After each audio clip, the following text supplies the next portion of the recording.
Tanques y tropas del ejército ocupan el casco céntrico de la capital federal. Un nuevo golpe militar hace su entrada en la historia argentina. I aquí això ja no fa gràcia, aquí ja no riem, perquè avui, efectivament, 24 de març de 2016, fa 40 anys del cop d'estat militar a l'Argentina, una altra dictadura militar s'afegia a les que ja hi havia a l'Amèrica Llatina, Xile, Uruguai o el Paraguai, per exemple. Comunica a la población que a partir de la fecha el país se encuentra bajo el control operacional de la Junta Militar.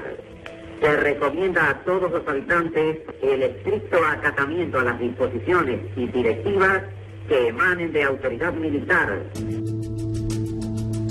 Aquest cop d'estat que després va donar pas a la dictadura de 7 anys, pràcticament, amb el president Videla al capdavant, i per una d'aquelles perversions del llenguatge que passen a tot arreu, els colpistes van anomenar aquell règim com a Proceso de Reorganización Nacional. Sí, Proceso de Reorganización Nacional.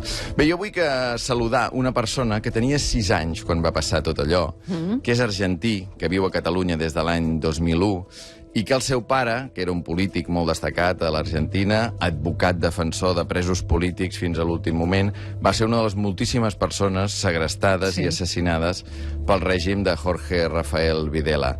Gerardo Pisarello, bon dia. Bon dia, Albert, com estem? Molt bé, molt bé, molt bé. Un dia difícil avui, no? Suposo? Bueno, és un dia, sí, contradictori, no? Un dia... Sempre recordar la memòria té també les seves parts positives, perquè és molt important perquè no es repeteixin les coses del passat.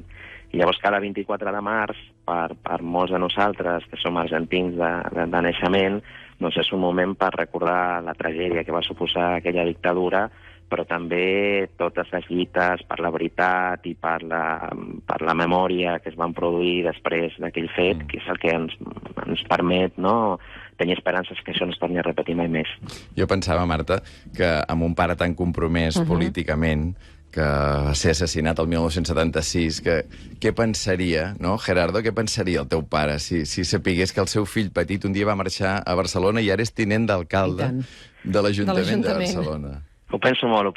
Què pensaria el pare i què pensaria la mare, també, que va ser una dona que va resistir molt durant la dictadura, que estava molt orgullosa de tenir els seus nets nascuts aquí a Barcelona, que fossin catalans. Malauradament no va poder viure, no, aquest moment de canvi polític a l'Ajuntament, però crec que és el que hem rebut tots els germans a casa, no? Aquest compromís amb allò públic, i la idea de que lluitar contra la injustícia s'ha de fer en qualsevol lloc del món, no? Amb independència de quins siguin les víctimes.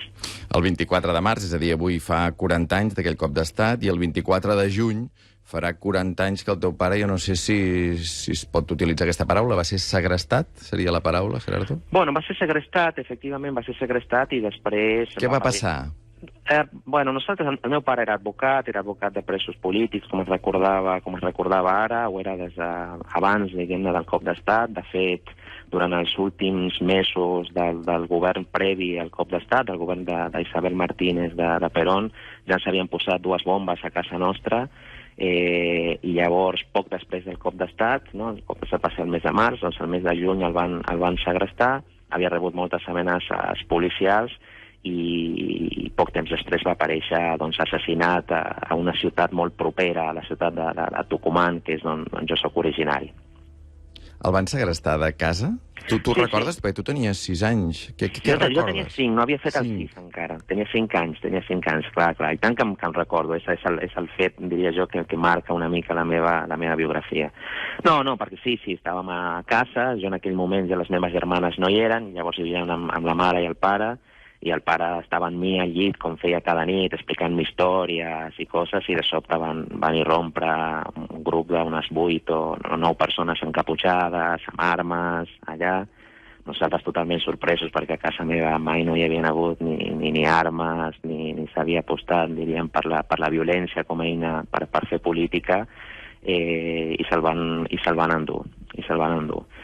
Va ser un cop molt dur, però, clar, el fet que després aparegués, tot i que amb un resultat molt tràgic, sempre penso què és el que hagués passat si el destí hagués estat el de milers de famílies argentines que no van veure mai més els seus éssers estimats, no?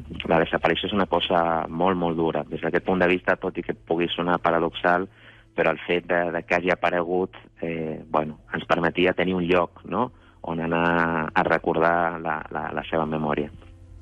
Va passar poc temps, em sembla, no?, entre la desaparició i que es trobés el cos? Sí, va passar poc temps, va ser qüestió de mesos, no? Però ja en un clima, evidentment, de terror generalitzat, on els amics propers desapareixien per por, tret de poquetes excepcions.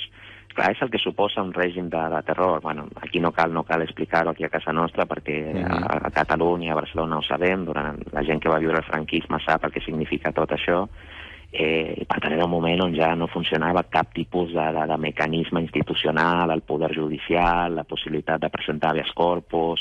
Precisament el meu pare va desaparèixer perquè era el que es dedicava, no?, a presentar recursos d'habeas corpus, anar a les comissaries a preguntar per joves, per joves militants polítics, per obrers, per religiosos que estaven desapareixent, i aquesta va ser la causa fonamental del seu segrest i posterior assassinat.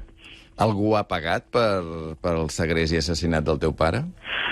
Bueno, ja dic, avui és un dia important perquè quan recordem, quan prenem consciència de la memòria de la destrucció per causes polítiques, també és molt important recordar a tota la gent que va lluitar durant tant de temps perquè la veritat i la justícia s'imposessin, no? I la veritat és que gràcies al paper de les mares de Plaça de Mayo, gràcies al paper de les àvies, gràcies al paper dels fills i nets de desapareguts, Argentina es va avançar bastant, no?, en la lluita contra la impunitat, i molts dels responsables d'aquests crims van ser jutjats, van haver de seure, no?, a la banqueta dels acusats. Cosa que aquí no ha passat, no, Gerardo? Cosa que aquí no ha passat, Per això jo crec que avui és un dia important per recordar allò d'Argentina, però per recordar el que ens passa aquí, perquè l'exigència de veritat i de justícia a Argentina també és una exigència de veritat i de justícia a casa nostra, no? És impossible deixar de recordar avui que a Argentina s'està duent a terme, no?, un procés contra els crims del franquisme, per l'anul·lació del judici contra el president Companys, per l'anul·lació del judici, revisió del judici de Salvador Puig Antich, i si això s'està fent avui a Argentina és gràcies a la lluita en defensa dels drets humans que s'ha produït allà durant aquests 40 anys. Si no, seria impensable que a Argentina hi hagués una jutgessa, en aquest cas, disposada a investigar els crims del franquisme. Per això ja dic que són moments importants per això, perquè aquesta exigència de veritat i justícia allà és també una exigència de veritat i de justícia aquí a casa nostra. Això passava fa 40 anys, el 24 de juny de 1976, i el 24 de març, tal dia com avui, és quan hi va haver aquest cop d'estat a l'Argentina, que avui hem recordat amb el tinent d'alcalde de l'Ajuntament de Barcelona, Gerardo Pisarello.